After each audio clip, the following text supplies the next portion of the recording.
Las Naciones Unidas, la ONU, es el templo de la diplomacia. Fundada en 1945, es responsable de mantener la paz en todo el planeta. Declara que la ética y la transparencia son sus principios básicos. Sin embargo, esta antigua y noble institución atraviesa actualmente un momento de gran agitación. El expresidente de la Asamblea General de la ONU, John Ash, recibió sobornos por valor de 1 millón de euros. Era uno de los más estrechos colaboradores del secretario general Ban Ki-moon, que dirige la organización desde hace 10 años.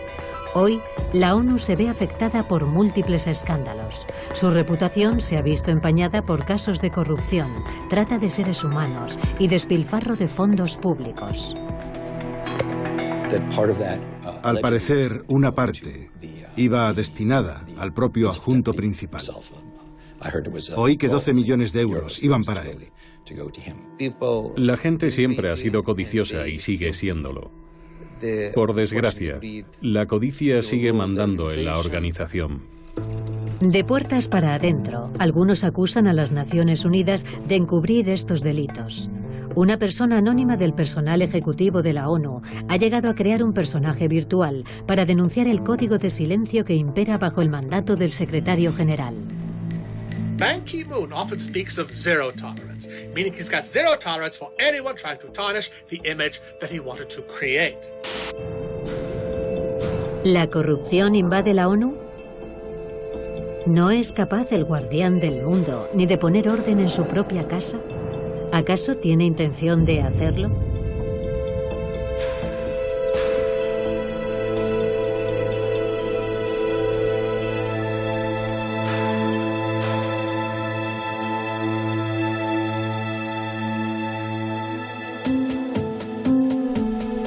Al ser una organización humanitaria multinacional, la ONU funciona de manera parecida a una empresa.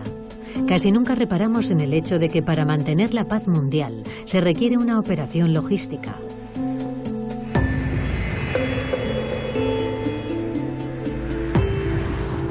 Visitamos el sur del Líbano, una región controlada por la organización terrorista chií Hezbollah. Creada hace unos 30 años, Hezbollah opuso resistencia a Israel lanzando misiles regularmente contra su territorio. El ejército israelí llevó a cabo repetidos ataques contra el sur del Líbano.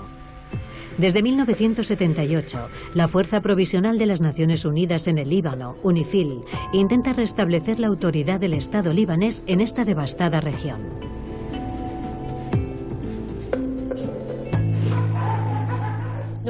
Justo detrás de esas montañas está Siria y hacia allá Israel.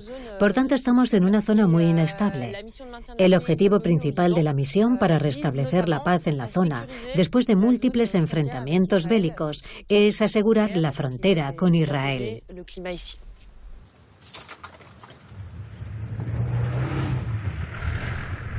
El personal de la UNIFIL lo forman 10.000 militares.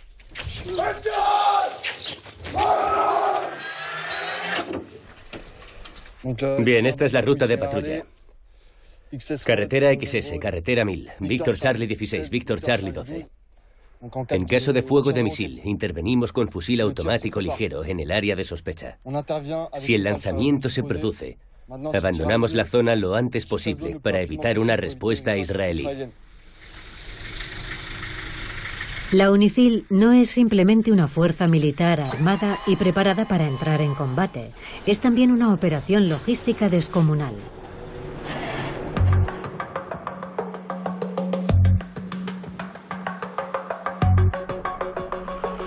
Todas estas personas necesitan comida y alojamiento. Para proporcionárselos, la ONU cuenta con miles de proveedores. Cada semana llegan toneladas de suministros por mar o en convoy. Estas mercancías las envían empresas privadas con las que la ONU ha firmado un contrato.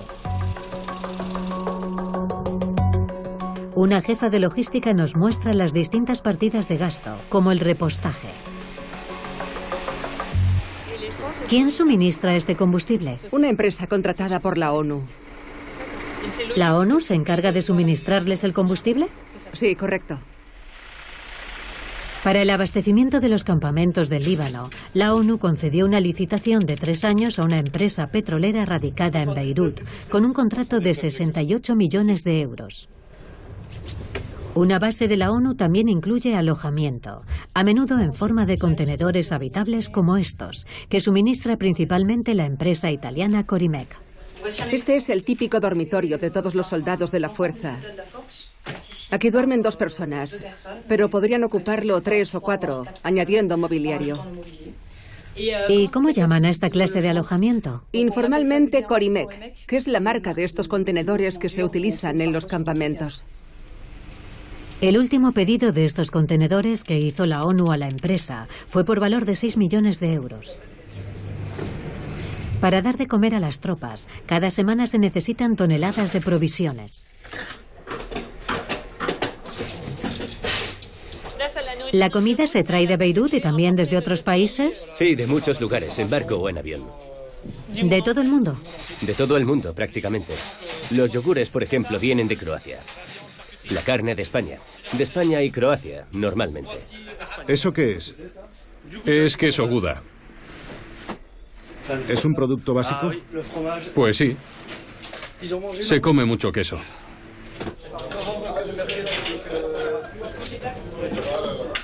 La comida la suministra una empresa con sede en Kuwait, que tiene una licitación de 3 años por valor de 53 millones de euros. Para afrontar el gasto de alimentación, transporte, materiales y personal, la Fuerza Provisional de las Naciones Unidas en el Líbano cuenta con un presupuesto de 448 millones de euros al año. La ONU tiene 16 misiones como esta repartidas por el mundo, con presupuestos colosales. En Kosovo, por ejemplo, las Naciones Unidas gastan 35 millones de euros al año.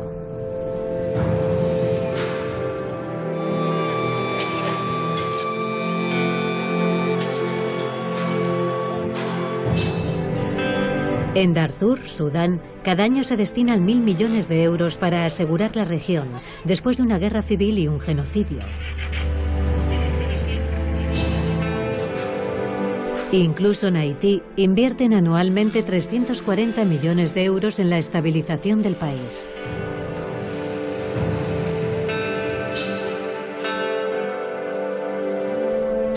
La ONU reserva un presupuesto anual de 7.000 millones de euros solamente a misiones de mantenimiento de paz que financian sus Estados miembros y, por tanto, los contribuyentes del mundo entero.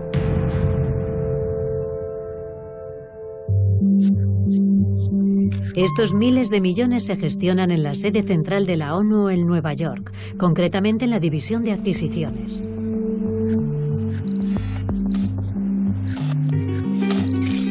Aquí se firman contratos con más de 20.000 proveedores. Su director, ucraniano, casi nunca accede a que lo entrevisten. Solo nos ha dado 15 minutos.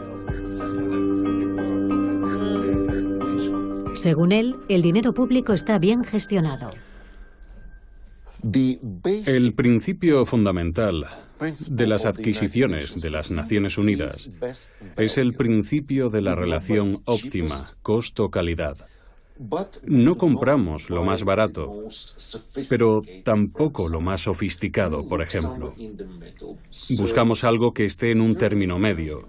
Se determina el valor, se acude al mercado, se busca la fuente de aprovisionamiento adecuada y se trata a todo el mundo con equidad y transparencia. Así es como la ONU intenta trabajar.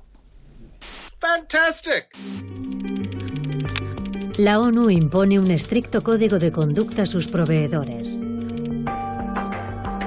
Las Naciones Unidas esperan que sus proveedores se esfuercen por superar las mejores prácticas internacionales y sectoriales.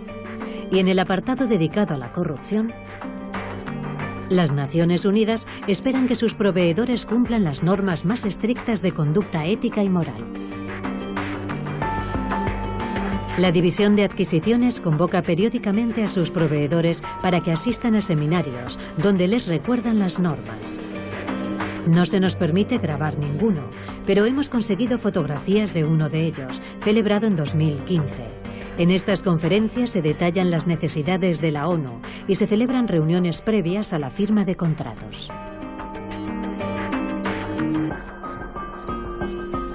En un centro cultural de Nueva York se está celebrando uno de estos seminarios. Al final de la jornada, acudimos a la salida para encontrarnos con los proveedores. Hola, ¿qué tal? Este ejecutivo representa a la empresa agroalimentaria de Bélgica.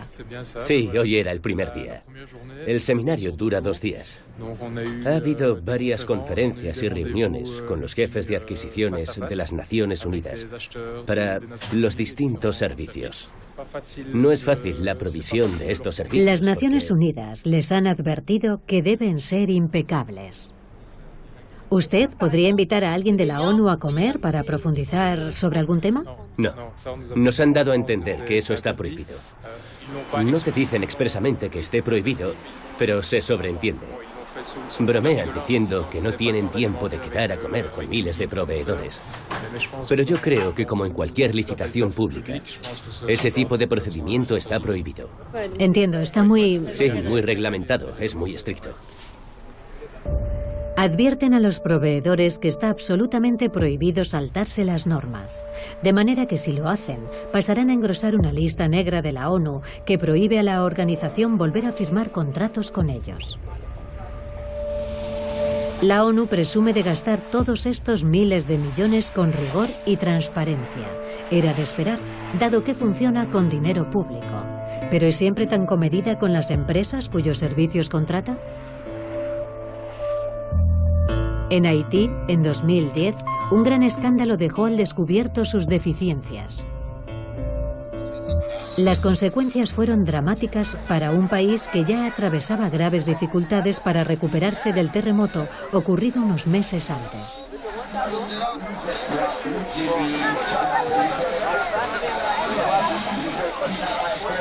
La ONU envió entonces una fuerza de 13.000 efectivos como parte de la MINUSTAH, Misión de Estabilización de las Naciones Unidas en Haití.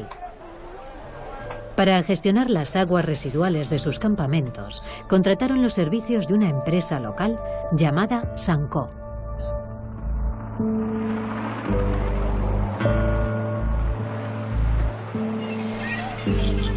Nos dirigimos a Mirebalais, en el centro del país, a 50 kilómetros de la capital.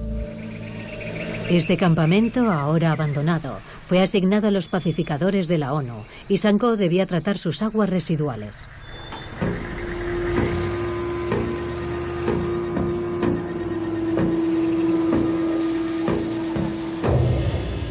Pero para ahorrar dinero, en lugar de descontaminar y purificar esas aguas residuales en una planta de tratamiento, la empresa haitiana las vertía directamente en el terreno. Después simplemente rociaban desinfectante por encima.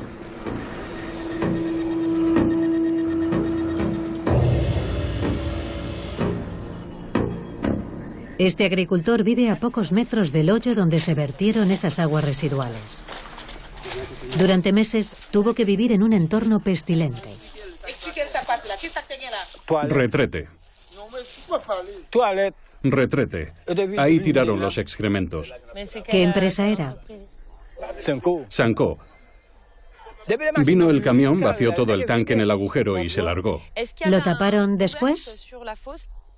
No, para nada. ¿Se quedó así, al aire libre? Sí, como lo estáis viendo.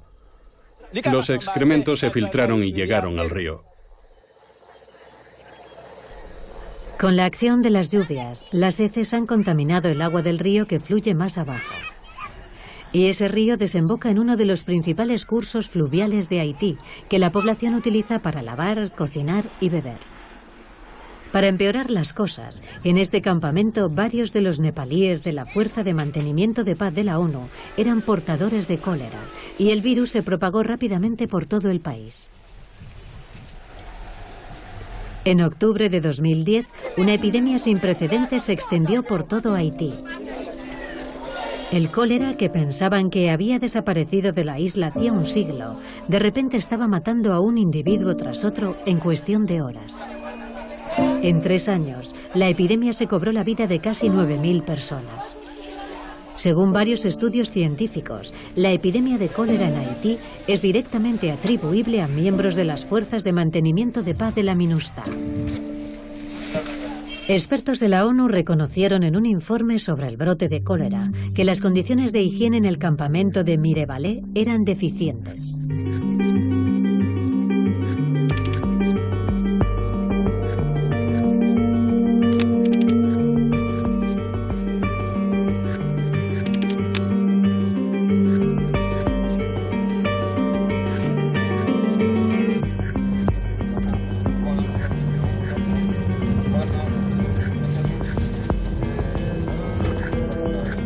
Hoy, las miles de familias destruidas por el cólera todavía sufren los efectos de la epidemia.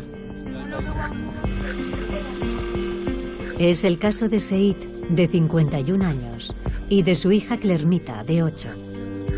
Bonjour. Hola. Bonsoir. Buenas noches. ¿Puedo ¿Puedo sentarme aquí? Muy bien. Los miembros de mi familia que cayeron enfermos de cólera no podían caminar. Había que transportarlos. No se sostenían de pie. Tenían vómitos y diarrea. Ya no reconocían a nadie. Perdieron toda su capacidad mental, todos los sentidos. ¿Usted ha perdido a alguien? Mi madre murió de cólera. La llevamos al hospital. Aquí las carreteras están muy mal. Yo la llevé cargada a la espalda. Cuando llegamos al hospital, había muerto. En 1 hora. La muerte de mi madre fue muy dolorosa para mí. Estoy enfadado. Mi hija está enferma y eso me pone muy furioso. Clermita sobrevivió al cólera, pero tendrá secuelas de por vida. ¿Qué espera de la ONU? Presenté una denuncia contra ellos en nombre de mi hija. Es una víctima. Espero que nos den una indemnización. Un abogado me ayudó a escribir una carta a Ban Ki-moon, pero no hemos tenido respuesta. Como este padre, hay 2.000 haitianos que llevan esperando varios meses una respuesta de Ban Ki-moon, el secretario general de la ONU. Tras el escándalo del cólera, ¿ha sancionado la ONU a Sanko? Nos pusimos en contacto con la empresa haitiana, pero no hablan con los medios de comunicación. Así que intentamos hacerlo con el conductor usando una cámara oculta. ¿Puedo subir? Nuestra traductora trata de convencer a alguno de que hable con nosotros. Hola.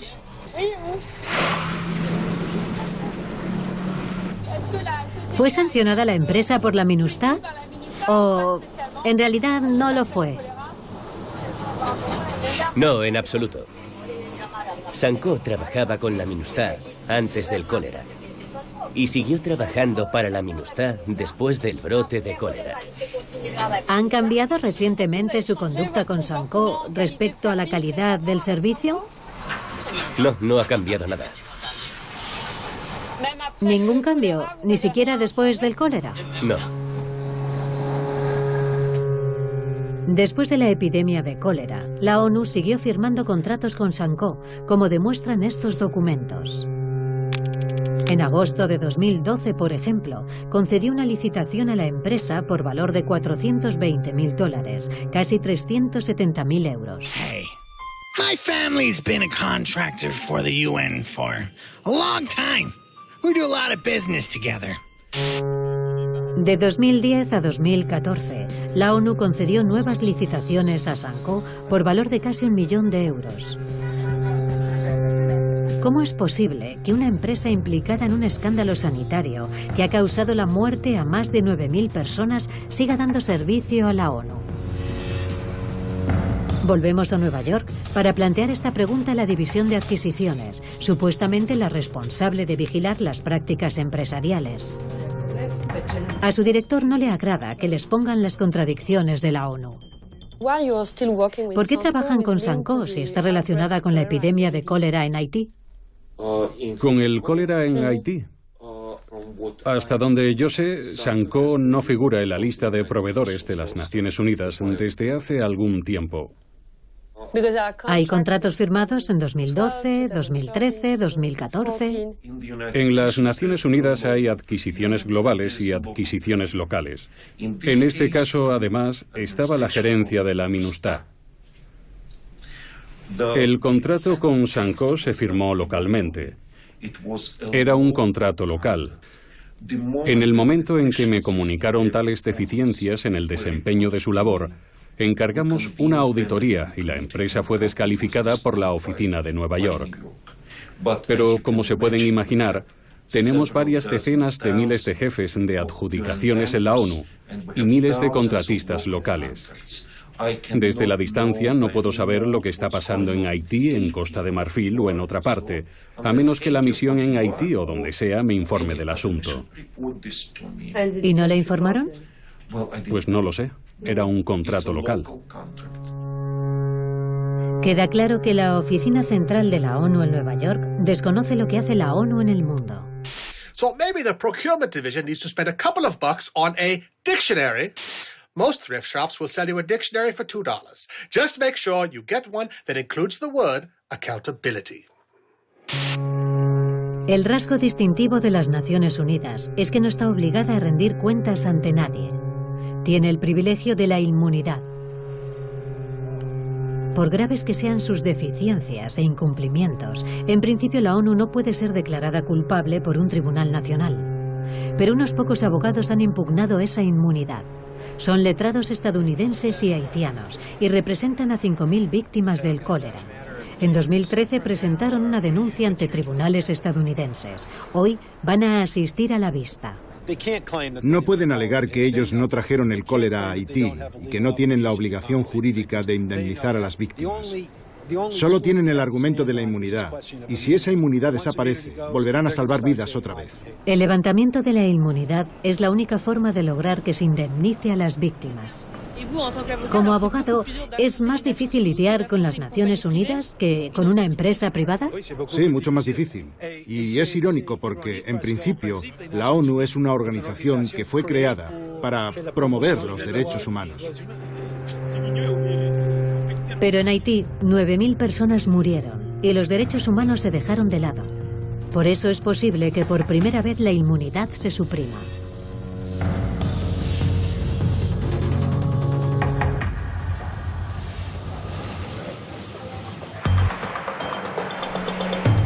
Cada día se pisotean valores morales en la ONU. El dinero público a menudo se despilfarra o se malversa. Hemos hablado con funcionarios y empleados de la ONU en todo el mundo. Sus testimonios son reveladores. Despilfarro, corrupción, trata de personas. En Haití, por ejemplo, es habitual el derroche de fondos. Tammy, una policía estadounidense, fue testigo de ello en 2012. Entonces trabajaba para una subcontratista, formando a agentes de policía haitianos bajo el mandato de la ONU. Aunque trabajar en el área de la ayuda humanitaria le hacía ilusión, no tardó en desengañarse. Hoy vive en su ciudad natal de San Luis, el Missouri. ¿Te encargabas de formar a policías haitianos? En realidad no. Se suponía que hacíamos funciones de tutoría y supervisión, pero no los orientaba mucho porque apenas los veía, a pesar de que estábamos en la misma comisaría.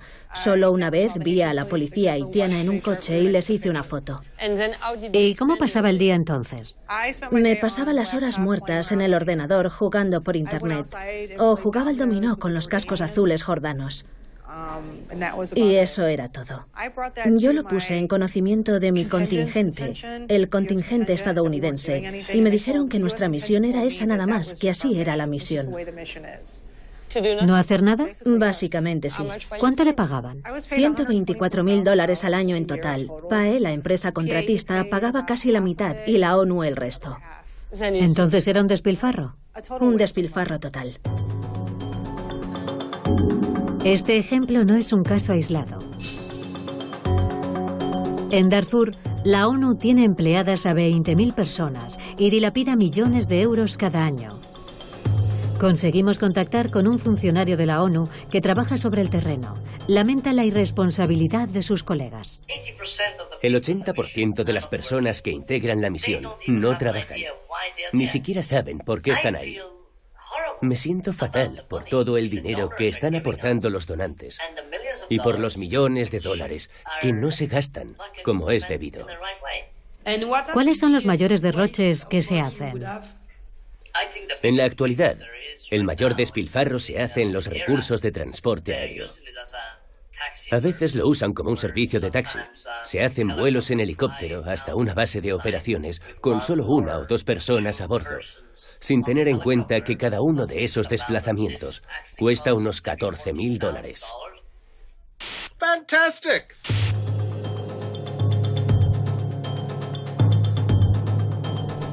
Bastante más grave es el hecho de que en ciertas misiones de la ONU ha habido casos de tráfico ilegal. En Liberia, por ejemplo, pacificadores de la ONU han revendido artículos robados en el mercado negro. Es lo que nos revela una exfuncionaria de la ONU, que ahora es corresponsal de prensa en la sede central de la organización.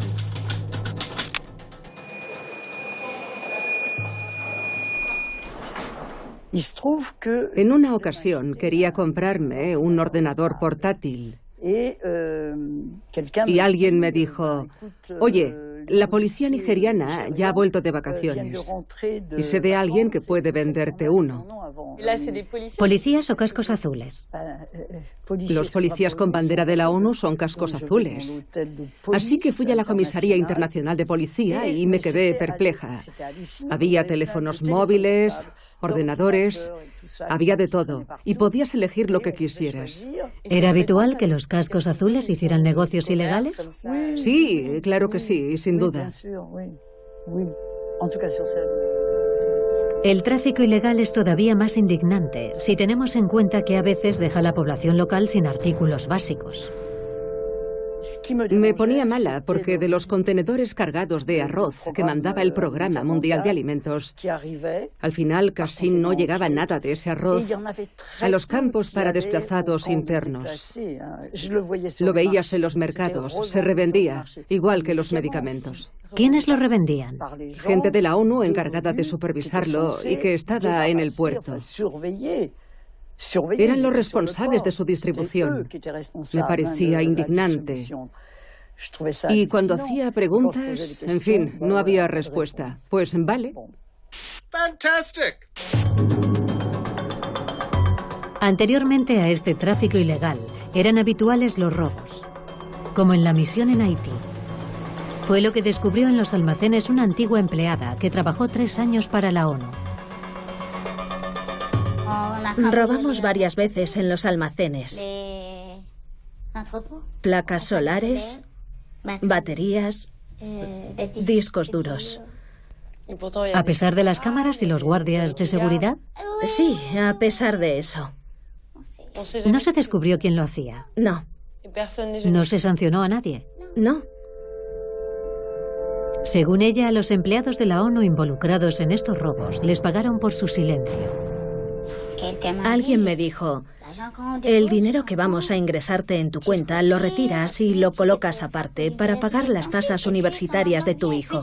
Luego llegará tu sobre. Tú cooperas. ¿Era corrupción? Por supuesto que era corrupción, pero yo misma, como buena cristiana, le dije, mira, estoy ciega, estoy muda y no pienso escuchar más. Así que confiaron en mí. Hablaban de todo delante de mí. En Haití, algunos funcionarios de la ONU encargados del personal han llegado a pedir dinero a los solicitantes de empleo.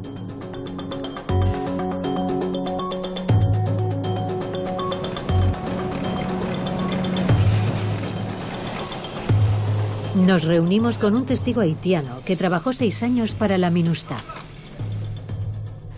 La gente pagaba para trabajar allí. ¿En la MINUSTAH? ¿Por un puesto de trabajo? Sí. ¿Y quién les decía que tenían que pagar? El jefe de personal. A veces, la extorsión se repetía cada mes. Tengo un amigo al que le exigían que pagara un dinero cada vez que cobraba su sueldo. ¿Devolvía una parte de su salario? Sí. ¿A quién? A su supervisor. Él no lo aceptó. Así que tuvo que irse. ¿Lo despidieron? Sí. ¿Y esta práctica nunca se ha criticado? No. ¿Cómo puede ser? Aquí no hay trabajo. Este país está paralizado. No tienen más remedio. ¿Acaso estos casos de extorsión, corrupción y despilfarro generalizado pueden ser ignorados por quienes están a cargo de la ONU?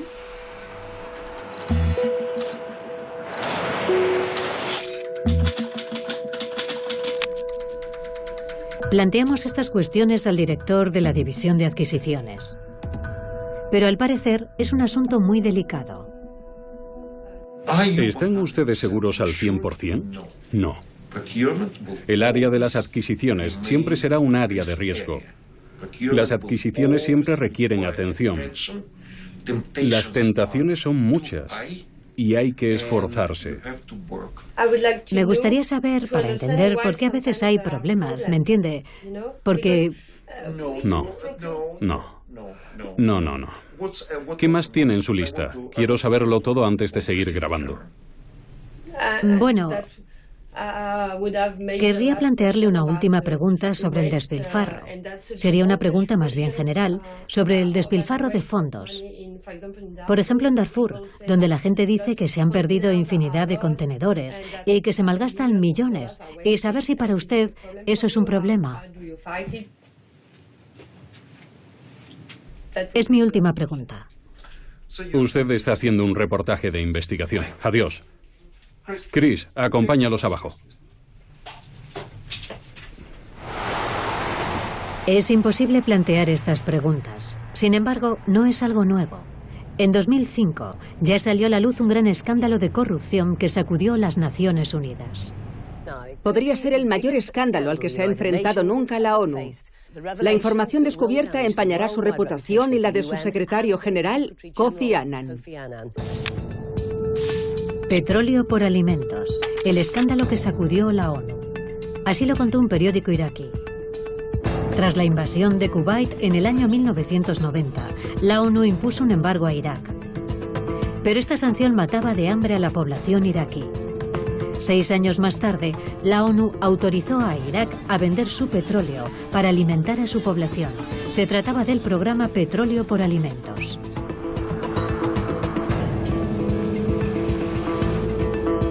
Sin embargo, con la ayuda de algunos ejecutivos de la ONU, familiares de Saddam Hussein malversaron muchos miles de millones de euros. En 2006, 2 años después del escándalo, la ONU dijo que repararía su error y estableció una unidad especial anticorrupción, presidida por un fiscal federal estadounidense. Hola. Hola, encantado. Igualmente. Pase. Bien. Bob Appleton tiene la ventaja de no formar parte de la élite de la ONU. No esperaba encontrarme con lo que me encontré. Al final, como resultado de nuestra investigación, 47 empresas fueron excluidas. Por ejemplo, descubrimos que 2 jefes de adquisiciones estaban siendo sobornados por vendedores. Y eran 2 de los 3 jefes más veteranos. ¿2 jefes de cuántos, dice? 2 de 3. Eso significa que solo uno hacía lo correcto. Sí, claro, es una pasada. Ahí está el problema. Estos jefes de adquisiciones favorecieron a ciertas empresas a cambio de sobornos. Les facilitaban información y les decían cuándo iba a salir un nuevo contrato. Es decir, que se reunirían con las empresas en secreto para pasarles esa información y... Desde luego, no era algo evidente. No usaban sus cuentas de correo electrónico. Eran muy listos para eso. Las reuniones las tenían en habitaciones de hotel. Tomaban las grandes decisiones en hoteles. Pero se cometieron errores. En total, Bob Appleton descubrió alrededor de 20 casos de corrupción a gran escala. Un alto funcionario de la ONU incluso fue a prisión. Sin embargo, hoy día la organización parece seguir afectada en los máximos niveles. Prueba de ello es el último escándalo. En 2013, el caribeño Jonas fue nombrado presidente de la Asamblea General, uno de los puestos más importantes de la ONU. En octubre de 2015 fue detenido en Nueva York, acusado de haber recibido sobornos de un empresario chino por valor de más de 1 millón de euros. And that is disgraceful. En aquel momento el tribunal estadounidense abrió una investigación. Este fiscal general subraya el alcance de la corrupción. Sospechamos que un grupo de individuos habría sobornado a la ONU para promover sus proyectos empresariales, incluida la construcción de un centro de conferencias en Macao, y que otros habrían intentado promover intereses chinos en Antigua. Jonas llegó al extremo de invitar a quienes le sobornaban a la sede central de la ONU en Nueva York para promover sus intereses. Por ejemplo, Seri Yan, presidenta de una fundación para el desarrollo sostenible, fue recibida en la sede de la ONU con los brazos abiertos y organizó foros y galas.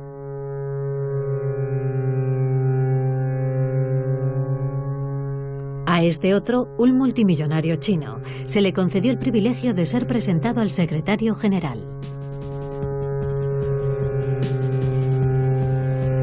¿Era consciente Ban Ki-moon de la corrupción de uno de sus colaboradores más allegados?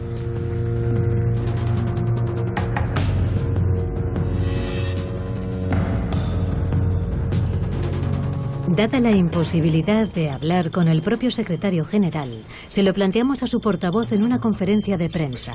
El hombre abandona su habitual discurso seco y diplomático y empieza a titubear. Pronto habrá sentencias condenatorias en la causa de Jonas. ¿Cómo explica que exista semejante nivel de corrupción en el seno de la ONU? ¿En qué causa dice? Jonas. Estamos estudiando qué tipo de repercusiones puede haber tenido en el sistema en cuanto a...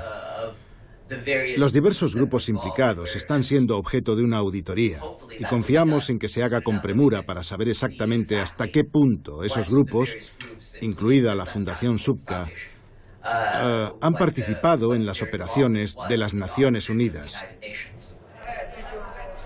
Esta auditoría concluyó en el mes de marzo de 2016, con un comedido reconocimiento de que hacía falta mayor transparencia en la ONU.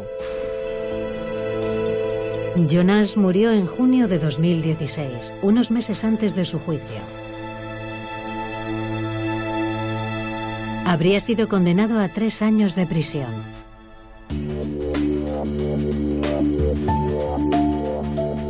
Algunos de estos altos cargos corruptos han sido defendidos por un hombre que, unos cuantos edificios más allá, ha decidido especializarse en funcionarios de la ONU de dudosa reputación.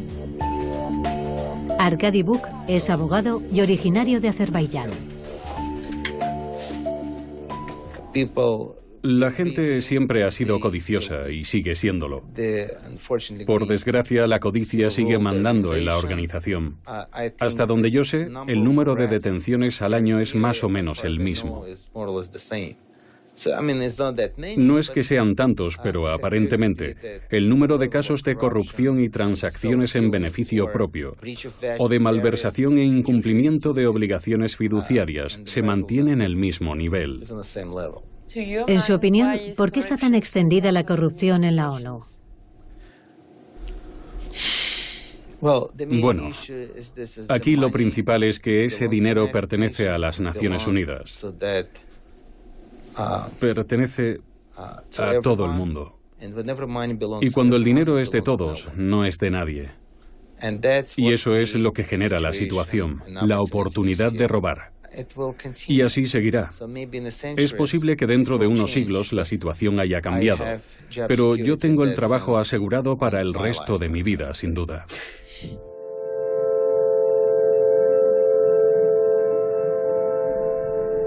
¿Por qué la ONU es incapaz de erradicar la corrupción en su seno?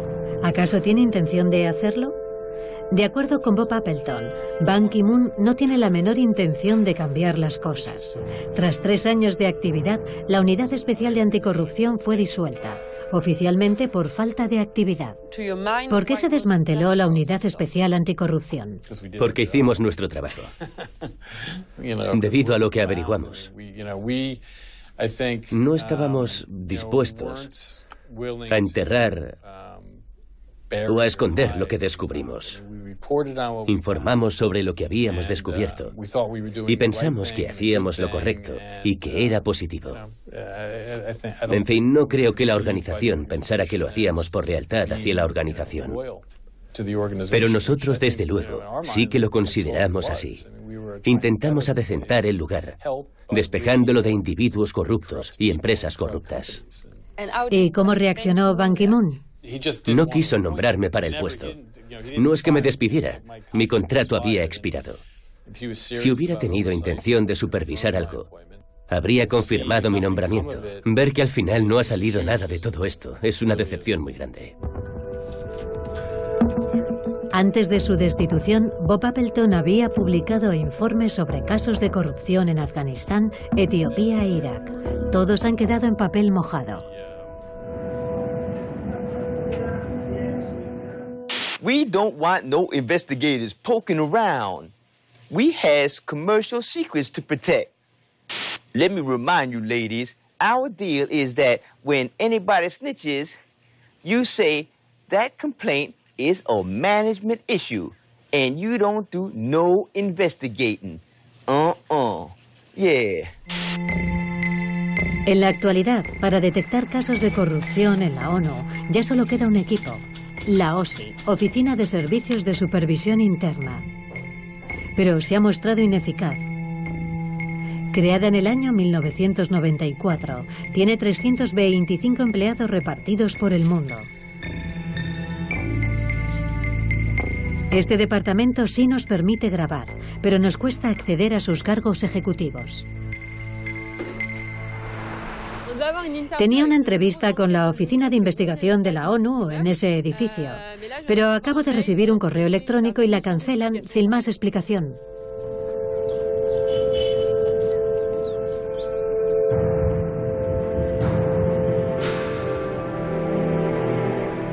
En París, un investigador de la ONU que acaba de abandonar la oficina accede a quedar con nosotros.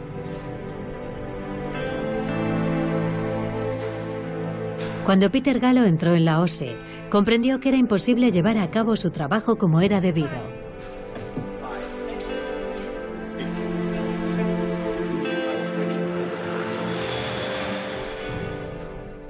Le diré cómo pretendía la OSI que realizara una investigación. La persona encargada de la investigación debía escribir todas las preguntas de antemano y después citar al testigo, hacerle todas esas preguntas y anotar las respuestas. Así es muy difícil elaborar un informe. No permite que la persona hable con libertad. Y lo que es todavía peor, ¿qué hacer cuando surge una situación que a veces sucede, en la que se te ofrece una información sobre la que quieres indagar, pero no puedes, porque no está prevista? Pero si solo puede hacer preguntas aprobadas de antemano, ¿no es una investigación? Ese era mi argumento. Todo era un puro trámite. Y eso es parte del problema. La ONU cree que todo puede reducirse a un proceso. ¿Diría entonces que la Oficina de Servicios de Supervisión Interna solo existe para dar la impresión de que la ONU investiga y simular que está tomando medidas contra la corrupción? Digamos que el empeño o el entusiasmo que ponen en hacer las cosas de manera tan ineficaz, en maximizar los trámites burocráticos y su reticencia a destapar irregularidades, suscita algunas dudas. ¿Es eficaz en la práctica? No. ¿Hacen algo para abordar la corrupción? No creo que hagan nada. La burocracia es un obstáculo para los investigadores. Los casos quedan relegados. Cada año, la Oficina de Servicios de Supervisión Interna identifica por término medio 3 casos de corrupción en todo el mundo. You say OIOS is conducting the investigation? Nobody thinks it's an investigation. They think it's the biggest stitch-up since Kim Kardashian tore her knickers. Los más escépticos dentro de la ONU, quienes denuncian las irregularidades, suelen ser castigados. Fuimos a Washington para encontrarnos con un hombre que nos cuenta su experiencia. El estadounidense James Wasserstrom trabajó durante 28 años para Naciones Unidas. En 2007, mientras estaba en Kosovo, descubrió una amplia red de sobornos durante una licitación. Me enteré de que un soborno se haría efectivo si uno de los candidatos ganaba el proyecto. Era un 10% de 350 millones de euros. ¿Quién se beneficiaba de esos sobornos? Según los rumores y comentarios que me llegaban, iban dirigidos al entorno del ministro de Energía y Minas de aquel momento. Y una parte de esa cantidad, al parecer, iba destinada al adjunto principal. Oí que 12 millones de euros eran para él. Eso me dejó muy preocupado. Naturalmente, estas personas controlaban la misión, lo que incluía hacer cumplir la ley. Por tanto, para mí no cabía la posibilidad de acudir a las autoridades encargadas de hacer cumplir la ley en Kosovo, porque eran precisamente los organismos que estas personas controlaban. Por eso James denuncia la corrupción ante la sede central de Nueva York. Su vida a partir de entonces se volvería un infierno. Unas semanas más tarde, cuando se disponía a marcharse de Kosovo para ver a su familia en Grecia, fue detenido en el aeropuerto por efectivos de la ONU. Tenemos una orden de búsqueda. Yo les dije, eso no es posible, tengo inmunidad. Esto tiene que hacerse por los canales adecuados. Me dijeron que ya lo habían previsto todo. Era mentira. Me pusieron escolta policial y me obligaron a regresar a la ciudad con un agente sentado a mi lado en mi coche y un vehículo policial detrás de mí. Al llegar al centro de la ciudad me hicieron parar y allí pusieron todas las luces para dar un espectáculo público y hacer que me sintiera aún más expuesto y humillado. Luego fueron a mi apartamento y lo registraron de arriba a abajo. ¿Sintió que lo trataban como a un delincuente? Sí, así me trataron. Here is the news. Whistleblower protection in the UN has been officially confirmed to be a joke. En todas las oficinas locales de la ONU en Kosovo cuelgan carteles con su fotografía. Tiene prohibida la entrada en cualquier sede oficial. Su despacho ha sido precintado. No imaginé esto ni en mis peores sueños. Era muy improbable, dada mi trayectoria de 28 años en la organización, sobre todo trabajando en un área tan delicada. Nunca había pasado algo así, ni siquiera a personas que eran claramente culpables de delitos. No estuvieron dispuestos a ver las pruebas que aporté, porque ya me habían prejuzgado. No me querían allí, querían que me fuera. Me estaba entrometiendo en sus relaciones, sus planes. Me querían fuera de allí y pensaban utilizar cualquier pretexto para hacerlo. James no solo fue destituido por la ONU, sino que además fue declarado persona non grata en todas las organizaciones internacionales. Para alguien que había entrado en la organización por sus ideales y había hecho de ella su profesión, que me echaran a la calle como una basura, fue demoledor. Tuvo consecuencias graves para mí, no solo económicas, sino también psicológicas. No me cabe la menor duda. Fue un periodo sumamente doloroso. Tuve que reponerme para volver a ganarme la vida y sostener a mi familia. En 2008, James Wasserstrom llevó a la ONU ante los tribunales, pero solo recibió una indemnización de 13.000 euros en concepto de daños y perjuicios. Mucho menos que la pensión que reciben de la ONU sus trabajadores. Los funcionarios denunciados por James no han sido sancionados de ninguna forma.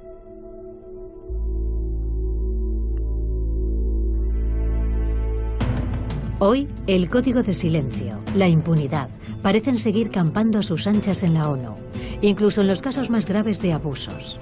Tammy Fisher también denunció irregularidades y también fue objeto de represalias. En su caso no fue un asunto de dinero. Ella denunció abusos sexuales. En 2012, en Haití, dedicó su tiempo libre a ayudar a la población, especialmente a mujeres embarazadas.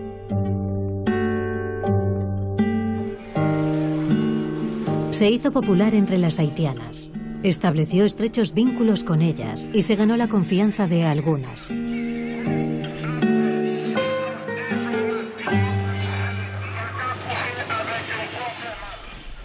Empezaron a contarme que el jefe de mi equipo y otros 2 hombres africanos con los que yo trabajaba estaban explotando sexualmente a mujeres del campo.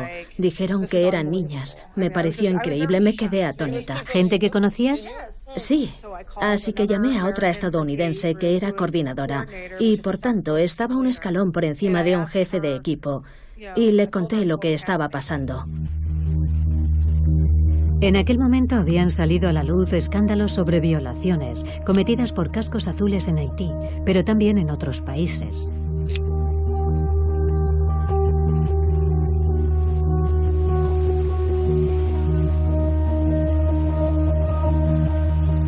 En el campo en el que Tammy estaba trabajando, había carteles que avisaban a la gente de que denunciara las agresiones sexuales.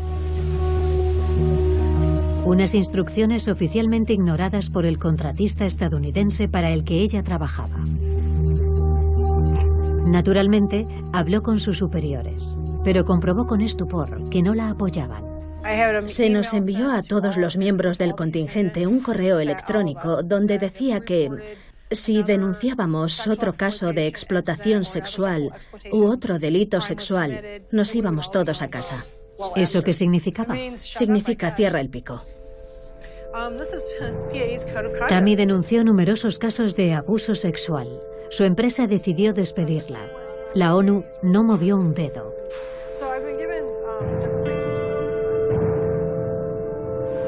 En un decenio aproximadamente, la ONU ha reconocido oficialmente 700 casos de abusos sexuales en los que había participado su personal. Pero ¿cuántos más habrá encubierto la organización? Despilfarro, corrupción, violación. ¿Por qué el organismo mundial encargado de hacer cumplir la ley hace tan poco por investigar los delitos cometidos en su seno? En 2017, un nuevo secretario general tomará posesión del cargo. ¿Ban Ki-moon limpiará finalmente la ONU? Tune in next week. We'll have another lecture on ethics.